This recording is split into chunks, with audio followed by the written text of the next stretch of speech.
Oke, bismillahirrahmanirrahim. Kalian perhatikan, hari ini anak-anak semuanya kita akan sharing tentang itu AKM. Apa itu AKM? Komponennya seperti apa? Tujuannya seperti apa? Kenapa sih kita harus ikut gitu loh? Dan kenapa sih tidak semua yang ikut AKM ini? Nah, kalian perhatikan. Nah, di sini ternyata AKM itu kita tanya dulu nih, apa yang dimaksud AKM? Tadi Bu Lina di awal sudah memberikan presentasi dari sekilas dari AKM. Sebetulnya itu juga yang nanti akan Bapak bahas ya. Kalau dari singkatannya teman-teman, AKM itu ya asesmen ya, kompetensi minimum. Ya kan? Nah, ini pernyataan AKM itu katanya apakah ini pengganti UN atau bukan gitu loh ya. Ya kalau kita lihat mah UN nggak ada, sekarang ganti AKM. Boleh kita katakan pengganti UN. Bedanya kalau ujian nasional itu kan mengukur kemampuan kompetensi kalian per individu, per masing-masing siswa. Kalau ini enggak. Kenapa enggak? Ya buktinya enggak ikut semuanya dong. Betul ya? Nah, oke, kita lanjut. Nah, apa itu AKM teman-teman? Kalau secara definisi, nah ini Bapak juga dapat dari Kemendikbud ya, bahwa AKM itu adalah penilaian kompetensi mendasar. Ini ada yang harus digarisbawahi teman-teman ya. Penilaian kompetensi mendasar yang diperlukan oleh semua murid untuk mengembangkan kapasitas diri dan berpartisipasi positif pada masyarakat. Nah, ini tujuan dari AKM itu dari definisinya saja sudah kelihatan. Satu, AKM itu mengukur atau menilai kompetensi. Kompetensi itu kemampuan mendasar. Mendasar itu ya paling dasar. Ya kan, yang paling dasar yang anak-anak semua miliki gitu loh. Dan untuk apa? Ini semuanya untuk kalian juga, untuk semua murid dalam mengembangkan kemampuan kalian, kapasitas diri kalian, kemampuan kalian. Tentunya untuk apa? Kalian agar bisa berpartisipasi tentunya yang positif ya pada masyarakat. Nah, tentunya di ujian AKM ini ya itu tujuannya, mengembangkan kemampuan kalian, menggali, mengeksplor kemampuan kalian terutama dalam analisis soal di AKM. Nah, dari hasil analisis tadi, hasil ujian tadi, tentunya nanti kalian bisa bermanfaat dalam kehidupan masyarakat. Mungkin secara langsung kalian belum memahami atau langsung gimana sih manfaat dari ikut AKM ini ya.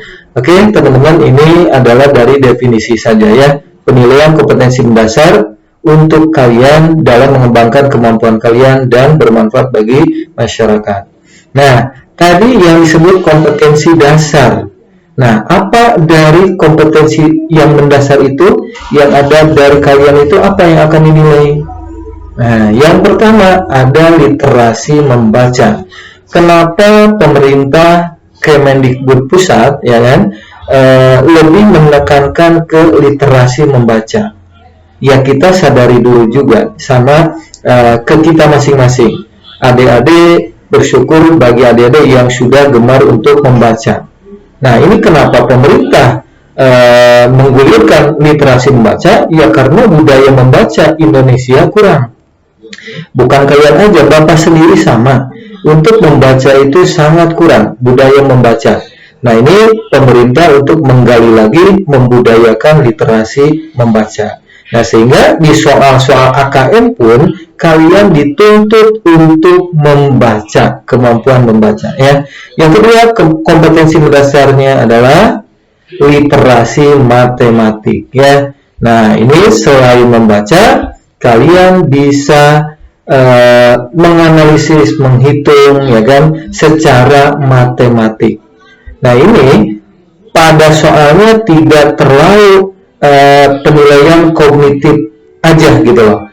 Maksudnya walaupun ini literasi matematik, tetapi ini hanya analisis secara numerasi saja. Ya, tidak terlalu mendalam ke konsep matematikanya. Nah, ini kompetensi yang mendasar. Terus kompetensi yang dinilainya dari AKM ini apa? Nah, Kemendikbud sengaja paling mendasar itu tujuannya satu, ya, untuk keterampilan berpikir logis sistematis. Nanti di soalnya itu kan panjang. Soalnya panjang karena dituntut untuk membaca. Tetapi kalian dari soal yang panjang itu dituntut berpikir logis sistematik. Walaupun panjang, kalian lihat aja poin pentingnya dari soal itu. Berpikir cepat, kemudian yang sistematis, yang logis aja dari pernyataan soal itu. Yang kedua, keterampilan bernalar, ya kan, menggunakan konsep serta pengetahuan yang telah dipelajari. Kemudian yang ketiga, oh ini kurang jelas ya. Coba ada yang bisa baca yang ketiga apa, teman-teman?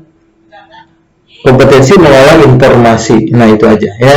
Jadi tujuannya keterampilan berpikir logis kalian dari soal-soal yang diberikan. Jadi tidak seperti biasa. Biasanya kan kalau soal di sekolah yang dikasihkan itu kan langsung soalnya ini dijawabnya ini. Nah, kalau ini sedikit berbeda, ada analisis dulu, mengeksplor dulu, menggali dulu, membaca dulu. Nah, itu. Nah, apa itu literasi membaca? Nah, literasi membaca itu adalah kemampuan untuk memahami, menggunakan, mengevaluasi, merefleksikan berbagai jenis teks tertulis untuk mengembangkan kapasitas kalian. Nah, ini sebagai warga Indonesia, warga dunia, dan untuk berkontribusi secara produktif kepada masyarakat. Nah, ini ya. Jadi intinya literasi membaca itu ya kemampuan kalian untuk memahami bacaan. Kemudian dari bacaan kalian gunakan. Kemudian evaluasi, refleksikan. Tentunya direfleksikannya itu kemana persoalan yang dimintanya, gitulah ya. Oke, berikutnya apa yang disebut literasi matematika atau numerasi. Untuk numerasi ini kemampuan berpikir. Nah, ya kan, menggunakan konsep. Nanti di soalnya konsepnya ada, ya kan, prosedurnya ada, faktanya ada, kemudian alat perhitungan matematikanya ada. Nah, tentunya untuk menyelesaikan masalah sehari-hari. Jadi konteksnya adalah kontekstual, langsung terhadap masalah kehidupan sehari-hari. Jadi tidak asing dengan kalian. Contohnya saja di kita kan banyak sampah, ya kan? Nah, itu tumpukan sampah bisa jadi persoalan, ya kan, dianalisis bagaimana permasalahannya, bagaimana dampaknya, dan seterusnya. Kemudian banjir atau dan sebagainya, itu loh ya. Jadi secara kontekstual. Ini kemampuan berpikir saja. Jadi ada masalah, ada konsep, kemudian ada fakta.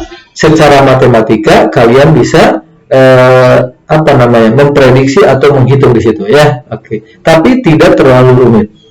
Oke, kita lanjut ya. Apa yang diukur dalam AKM?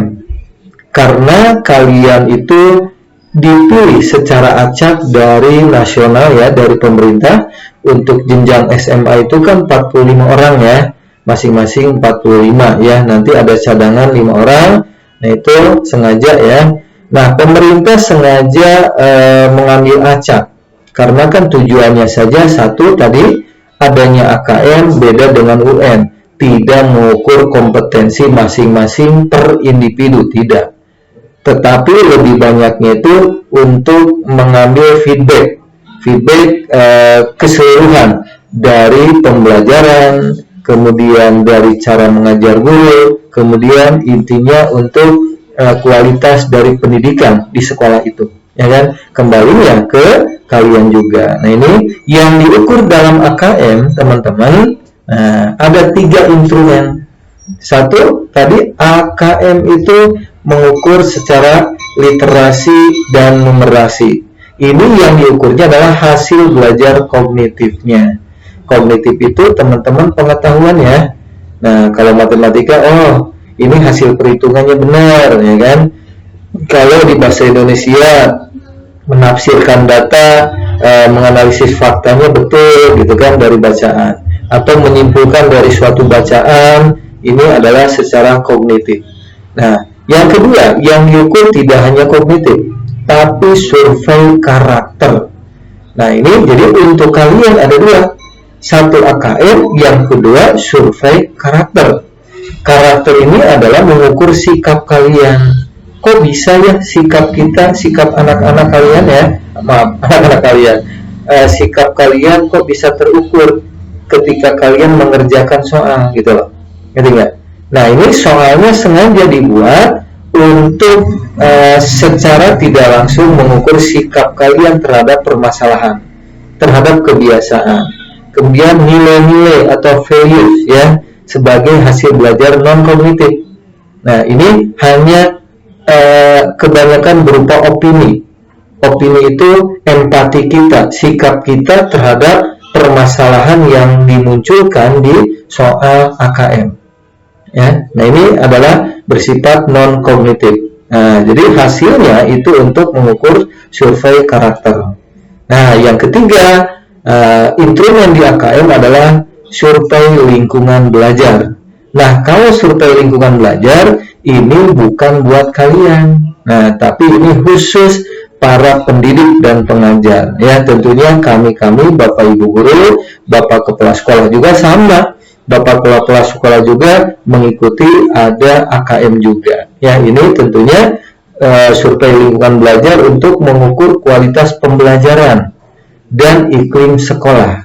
Ya, bagaimana kualitas pembelajaran, bagaimana keberlangsungan kalian pembelajaran di sekolah, ya kan?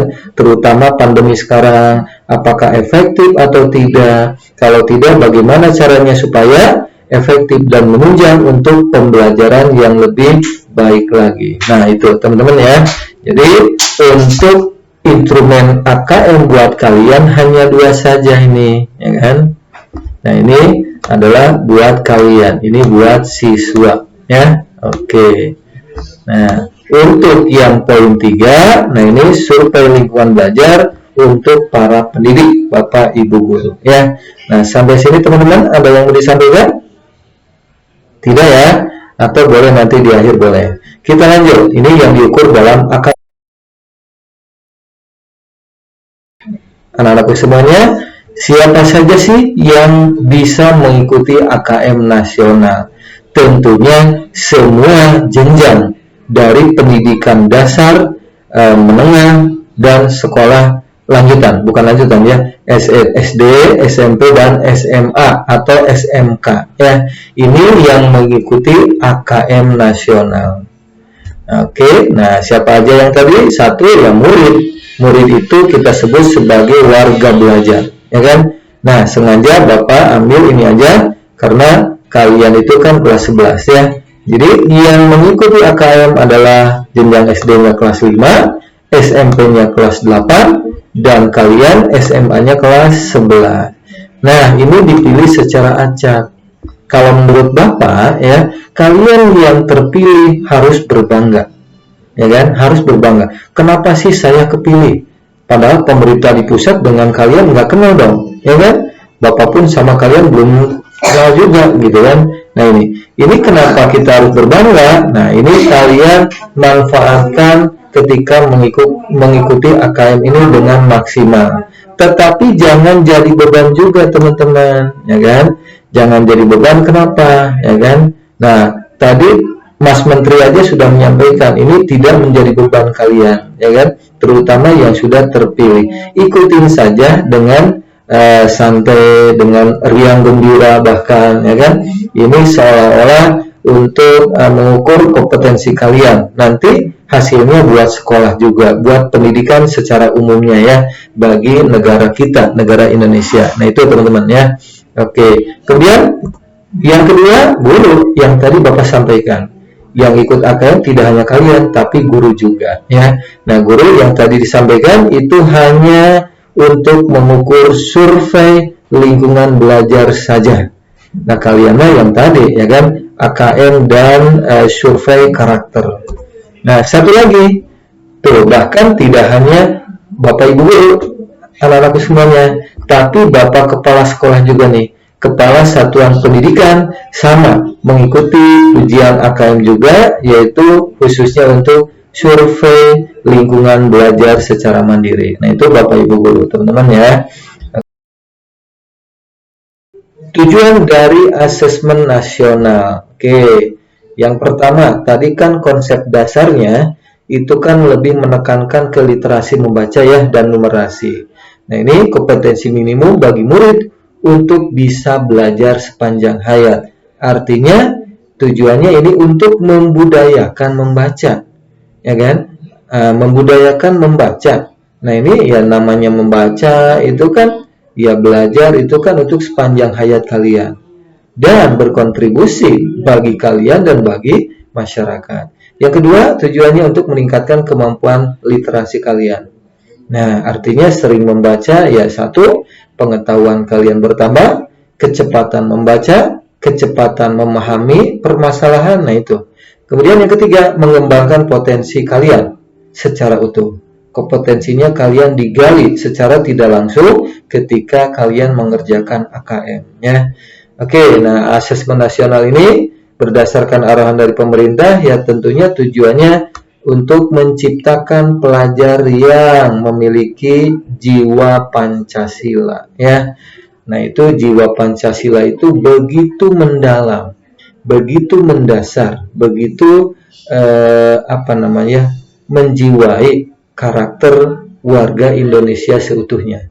Pelajar Pancasila kalian sepertinya sudah paham, ya kan? Pengalaman dari 5 sila itu, ya. Berikutnya tujuan terakhir yaitu digunakan untuk diagnosis masalah dan perencanaan perbaikan.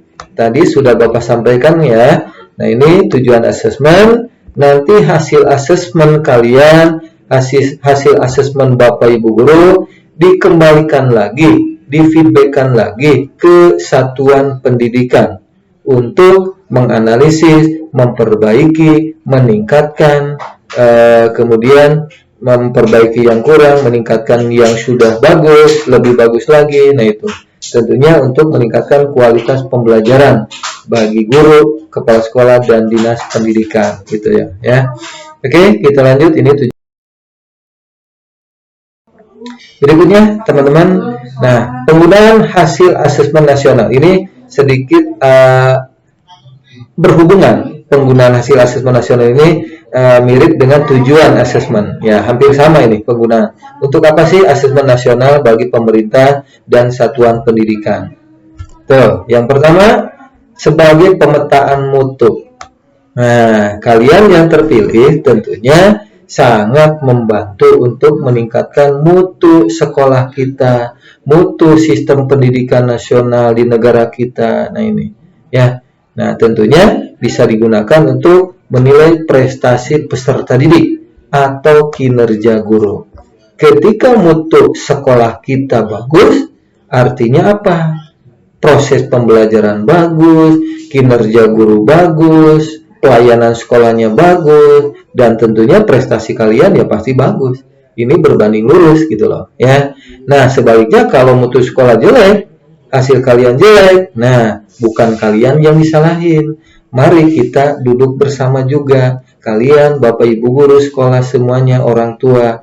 Nah, bagaimana kita memperbaiki yang kurang, bagaimana kita mengolah sumber daya yang ada gitu loh untuk lebih dimaksimalkan lagi. Nah, itu untuk pemetaan mutu sistem pendidikan. Kemudian, nah ini selain untuk sekolah, kinerja guru juga untuk para guru kita ya sebagai evaluasi diri dan perbaikan pembelajaran gitu loh. Jadi di sini tidak ada yang disalahkan. Justru ini semuanya saling mendukung. Yang ujiannya aja tidak kalian aja.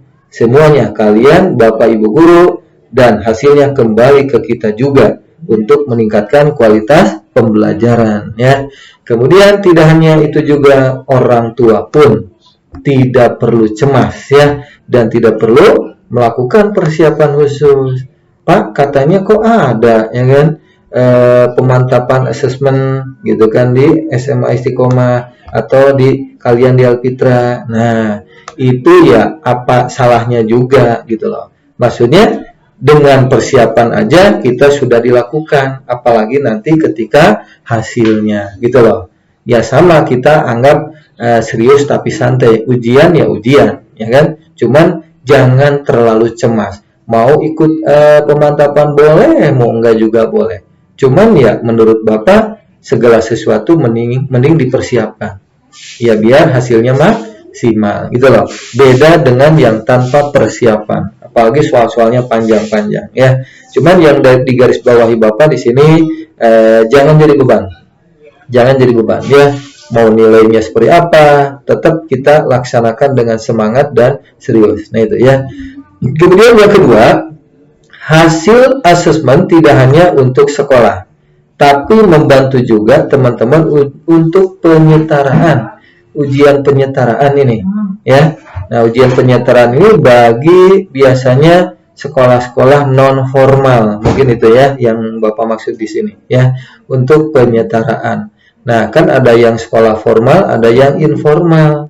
Bagi yang non formal pun bisa menyamakan kualitas dan dari sistem pendidikannya gitu loh, antara sekolah kita formal dengan yang non formal. Nah, ini artinya untuk pemerataan kualitas pendidikan di Indonesia.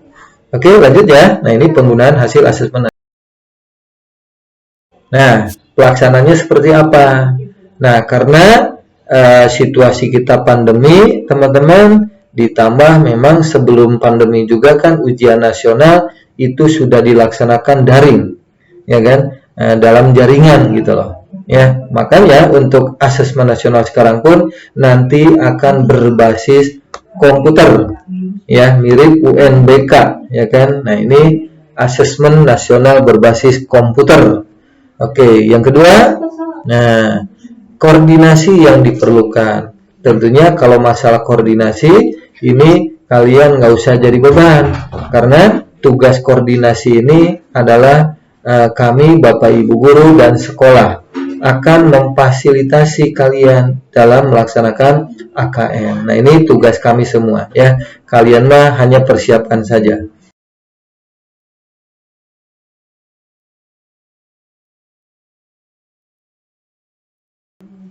Alokasi waktu untuk asesmen nasional, teman-teman. Nah, kita ambil Bapak yang SMA aja.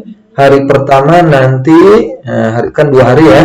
Ada yang pertama literasi 90 menit, kemudian survei karakter 30 menit, kemudian hari kedua ada tes numerasi 90 menit, survei lingkungan belajar 30 menit. Nah, ini waktu pengerjaan asesmen nasional. 90 menit mah sejam setengah ya, nggak terlalu lama. Karakter 30 menit, sebentar ya. Oke, nah ini untuk pelaksanaan asesmen nasional kapan? Terakhir ada kabar diulur ya. Mudah-mudahan nah ini jatuhnya di bulan September. Bulan September 2021, berarti kita tinggal sebulan lagi lah ya, Agustus ya. September paling di minggu kedua lah, pertengahan bulan September, tidak lebih dari minggu ketiga biasanya ya. Ini ada waktu untuk minimal baca-baca buat kalian. Oke. Nah, bentuk soal asesmen nasional biar kalian tidak asing, selain sekarang yang Bapak sampaikan, ya sekarang pun tidak semua Bapak kasihkan soal-soalnya ya. Nah, karena banyak bentuk-bentuknya, kalian bisa browsing sendiri ya kan. Ada yang nggak paham boleh nanya ke Bapak Ibu Guru yang ada di sekolah. Oke. Bentuk soal asesmen nasional itu apa aja? Biasanya kita ujian itu kan PG saja gitu kan, atau uraian saja. Nah, ini sedikit berbeda teman-teman ya. Bentuk soal asesmen nasional, satu ada objektif ya kan, kemudian ada pilihan berganda ya kan, hanya satu jawaban yang benar. Ada juga yang kompleks, jawabannya yang kompleks ini lebih dari satu. Ada juga yang menjodohkan, ada yang berupa isian singkat. Nanti kan daring ya, jadi ada isian singkat, kalian kotret tinggal nulis hasil jawabannya saja. Kemudian ada yang berupa esai non objektif. Kemudian ada juga yang berupa betul salah, benar salah. Kemudian ada juga opini-opini. Nah, itu soal-soalnya ya. Tidak asing buat kalian juga kan. Nah, ini menjodohkan bahkan di SD sudah. Isian singkat ya sudah, ya kan? Esai ya seperti ulangan harian biasa aja, ya kan? Pilihan ganda tinggal dipilih, ya kan? Nah, ini bentuk soal asesmen nasional. Berikutnya komponen asesmen nasional. Tuh, tadi sepintas disampaikan juga ada literasi membaca, ini disajikan teks informasi, biasanya berupa faktual, ya. Nah ini yang kedua teks sastra, artinya literasi membaca lebih condongnya ke pelajaran bahasa Indonesia ya, bahasa Indonesia. Kemudian yang diukurnya adalah proses kognitifnya, betul ya. Nah apa yang diukurnya? Satu, kalian bisa menemukan informasi yang ada di teks tadi. Kemudian kalian menginterpretasi dan integrasi. Integrasi itu menghubungkan, bolehlah, menghubungkan antara informasi yang satu dengan yang lainnya. Kemudian dari teks itu kalian mengevaluasi juga, kemudian merefleksi juga, menyimpulkan juga, ya. Nah itu, ini tidak asing, mungkin sudah kalian pelajari di bahasa Indonesia, ya. Mangga Bapak Ibu bahasa Indonesia untuk sharing-sharing, membantu anak-anak kita ya. Kemudian secara konteks teman-teman, nah ini nanti karena kita budaya lokal juga ya, pemerintah membudayakan untuk budaya lokal, apa namanya ya, ini berupa personal sosial budaya, tidak pasti muncul maksudnya ya. Nah ini mengangkat isu-isu bukan politik ya, isu-isu budaya yang ada di keliling kita. Nah, secara saintifik ini adalah secara ilmiah ya, berdasarkan penelitian ilmiah. Nah ini komponen asesmen nasional. Yuk lanjut. Nah yang kedua, numerasinya apa aja? Nah ini yang sedikit hitungan lah. Ini tidak asing dengan matematika berupa bilangan-bilangan. Bilangan-bilangannya pun sederhana ya, paling disajikan data berapa jumlah ya kan. Nah ini pengukuran geometri, nah ini matematika. Data, dilampirkan data, kemudian berupa aljabar. Aljabar ini paling aljabar sederhana untuk menghubungkan antar variabel biasanya ya. Oke, kemudian yang diukurnya proses kognitifnya berupa pemahaman, aplikasi, dan berupa penalaran. Nah ini mulai dari jenjang mudah, pemahaman sangat mudah, aplikasi mudah, penalaran masih bisa kalian jawab juga ya di persoalan ini. Nah, konteksnya ini adalah sama, mirip ya, secara personal, sosial, kultural, kemudian saintifik. Ini pendekatannya, pendekatan kontekstual ya, bisa secara personal, bisa secara sosial. Nah ini tergantung persoalannya, bagaimana kita memandang persoalan yang disajikan itu. Nah ini teman-teman sekilas gambaran pelaksanaan asesmen nasional. Nah, kalian lihat jenjang SMA aja ini. Nah ini mulainya mudah-mudahan tidak ada perubahan. Sesi satunya jam 7 nih. Jam 7 kalian sudah persiapan tes, ya kan? Nah ini hari ke-1, kemudian jam 7.30 udah ujian nih literasinya. Kemudian jam 9 penjelasan surveinya. Nah kemudian yang jam 9.15 langsung surveinya, ya kan? Nah ini teman-teman hari keduanya sama. Oke, nah ini terkait jadwal saja. Ini tinggal dipersiapkan ketika mau pelaksanaan jadwalnya, anak-anak semua pegang ya. Oke, ini nggak ada masalah ya di sini. Kita lanjut. Bentuk soal asesmen nasional. Nih, tadi sudah ya. Nah, sebetulnya di sini kategorikan saja ada 5. Pilihan ganda tadi kan, pilihan ganda kompleks, menjodohkan, isian singkat, uraian, benar salah. Oh ini 2 kali ya, ini sama dengan yang tadi. Oke, nah tidak asing ya. Pilihan ganda kompleks, menjodohkan, isian singkat.